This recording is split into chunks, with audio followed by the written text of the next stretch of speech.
আরে আরে, ওইটা ওই রামু জেলে না? হ্যাঁ, রামই তো। এখানে তো ওকে মাছ ধরতে দেওয়া যাবে না।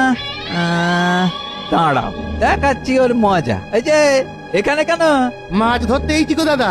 বেশ, কিন্তু এখানে কেন? না মানে এখানে ভালো মাছ পাওয়া যায় তো তাই। সেই জন্যই তো আমরা এখানে মাছ ধরি, এটা আমাদের জায়গা। এখানে তো তোকে মাছ ধরতে দেবো না চাঁদু। যা যা যা, অন্য কোথাও যা। আর নদীর এই এলাকায় যেন তোকে আর না দেখি। যা। যা যা, ভাগ ভাগ এখান থেকে। সকাল সকাল আমাকে ধমক দিয়ে তাড়িয়ে দিল। এখানে তো ভালো মাছ পাবো না, আর মাছ না পেলে খাবো কি? কি করব? ওরা যা বলবে চুপচাপ শুনে নেওয়াই ভালো, না হলে কি করতে আবার কি করবে।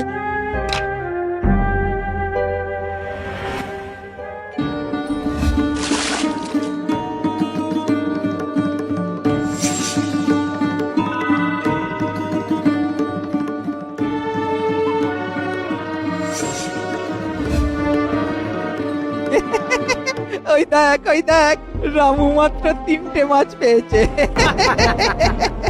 মাছ ধরতে জানলে তবে তো ধরবে।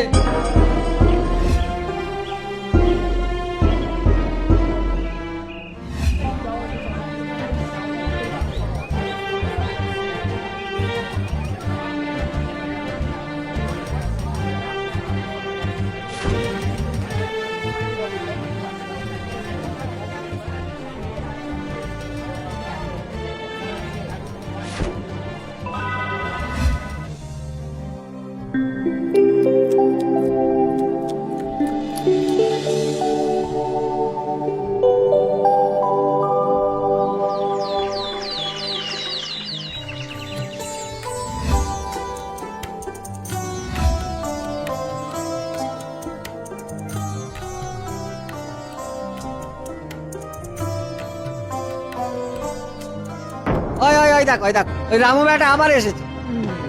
দেখ দেখ শুধু আজ কেমন ব্যাটার পেছনে লাগি। এই যে কাল বারণ করেছিলাম না এখানে আসতে, হ্যাঁ? আজ তোর শাস্তি হবে। আজ থেকে এই নদীতেই তুই আর মাছ ধরতে পারবি না। যা। তাহলে কোথায় মাছ ধরবো? কেন? যা যা না যা, মোহনা পেরিয়ে সমুদ্রের দিকে যা যা। কিন্তু সেখানে যে বড় ঢেউ। ওসব আমরা জানি না। মাছ ধরতে হলে সমুদ্রেই যা। এই নদীতে জাল ফেললে তোর হাত আমরা গুঁড়ো করে দেবো। হ্যাঁ,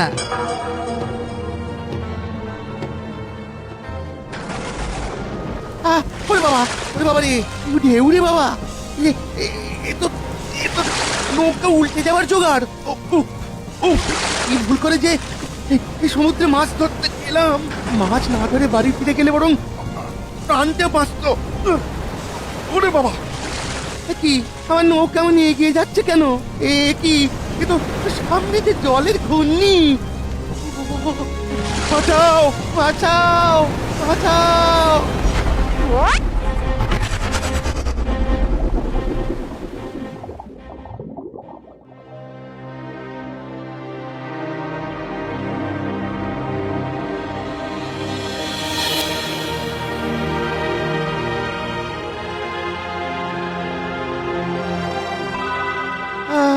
আমি কোথায়?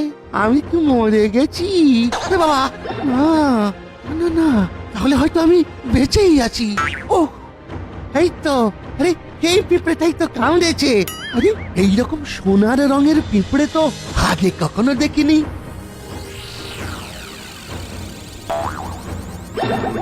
আরে আরে, আমি কি দেখছি? এ তো একটা দ্বীপ, সোনার দ্বীপ। আমি ঠিক দেখছি তো? এই তুমি কে? কোথা থেকে আসছো? একে আমি রামু জেলে। ওই জেলে পাড়া থেকে আসছি। এই জায়গাটার নাম কি গো? এটা হলো স্বর্ণদ্বীপ। তুমি এখানে নতুন, তাই তোমাকে আমাদের রাজার কাছে যেতে হবে। হ্যাঁ চলো না।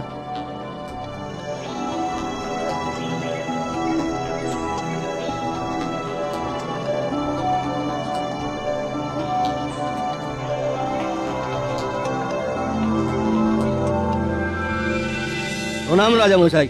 এই লোকটা সমুদ্রের ধারে দাঁড়িয়েছিল, তাই একে আপনার কাছে নিয়ে এসেছি হুজুর। তা তুমি এখানে এলে কিভাবে? রাজামশাই,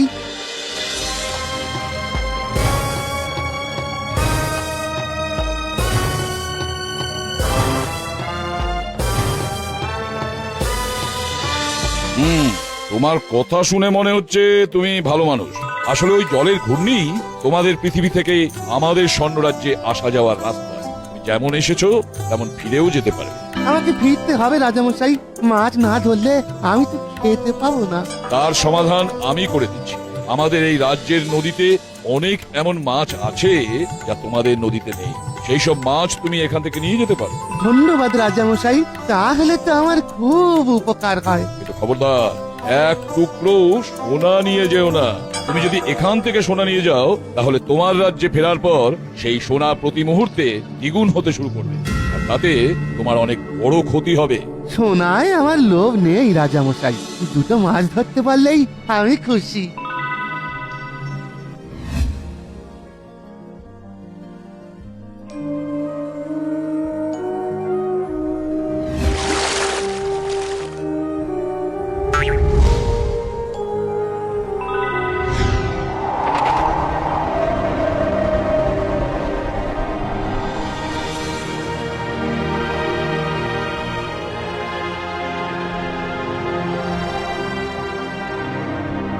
ওই দেখ, এই রামু জেলের নৌকায় কত মাছ। তাই তো দেখছি রে। এই কোথা থেকে এত মাছ পেলো বলতো? হ্যাঁ, সমুদ্রে গিয়ে কি ভাগ্য একেবারে বদলে গেল নাকি?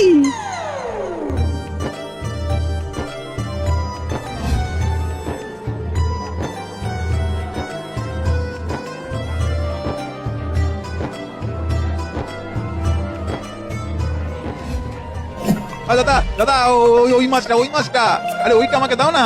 হ্যাঁ, আমাকে এইটা দাও 2 কিলো।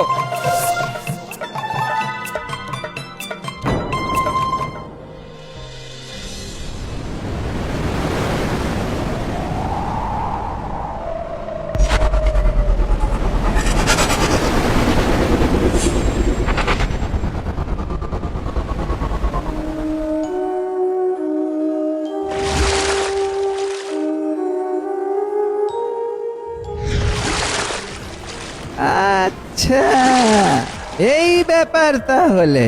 তার মানে ওই ঘূর্ণির ভেতরেই মাছ আছে। চল চল চল, তাড়াতাড়ি চল।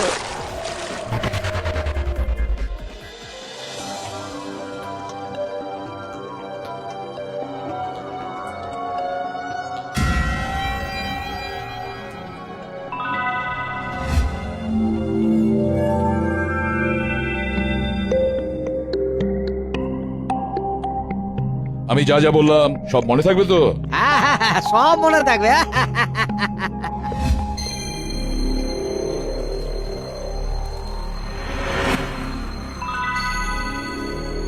কি দাদা, শুধু মাছই ধরবে তো নাকি? হ্যাঁ, পাগল নাকি? এত সোনা ফেলে কেউ মাছ নিয়ে যায়?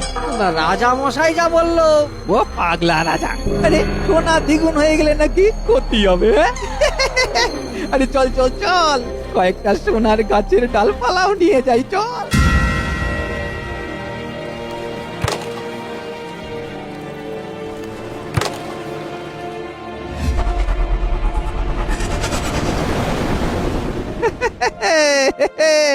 এই তো চলে এলাম সোনা নিয়ে। কি ক্ষতিটা হলো? হ্যাঁ, যত সমাজ গুবি কথা। তা যা বলেছো, এবার সোনা দ্বিগুণ হতে থাকবে, আর আমাদের খাটতে হবে না। সারা জীবন শুধু বসে বসে খাবো। এই তো দ্বিগুণ হতে শুরু করেছে। কি কি হঠাৎ এরকম ঝড় উঠলো কেন? কি কি কি নৌকা নৌকাতে নদীর মাঝখানে চলে এলো। যা, এই তো ঝড় থেমে গেছে। চলো চলো চলো, এবার পাড়ের দিকে যাওয়া যাক। চলো। কি আবার ঝড় উঠলো যে? এই যা, আবার মাঝখানে চলে এলো। কি হচ্ছে? ও দাদা, ও দাদা, নৌকো তো ডুবতে শুরু করলো গো। এবার কি হবে গো? বলছি সব সোনা ফেলে দাও, তাহলে ফেলে দাও, ফেলে দাও, তাহলে প্রাণে মারা পড়বো যে, ফেলে দাও। না, সোনায় আমি ফেলবো না। হ্যাঁ, দেখো আবার মারছে। আরে বাঁচাও, আরে বাঁচাও, কে কোথায় আছো? বাঁচাও। এই না না না না না, সোনা আমি যেতে দেবো না। সোনা আমার, আমার সোনা, আমার সোনা। মাঝিদের নৌকা একসময় ডুবে যায়, তারা লোভের পরিণাম ভোগ করে। ওদিকে রামু সোনার লোভ না করে শুধুমাত্র মাছ বিক্রি করে অনেক অনেক বড় লোক হয়ে যায়। আর আরাম করে বাকি জীবনটা কাটাতে থাকে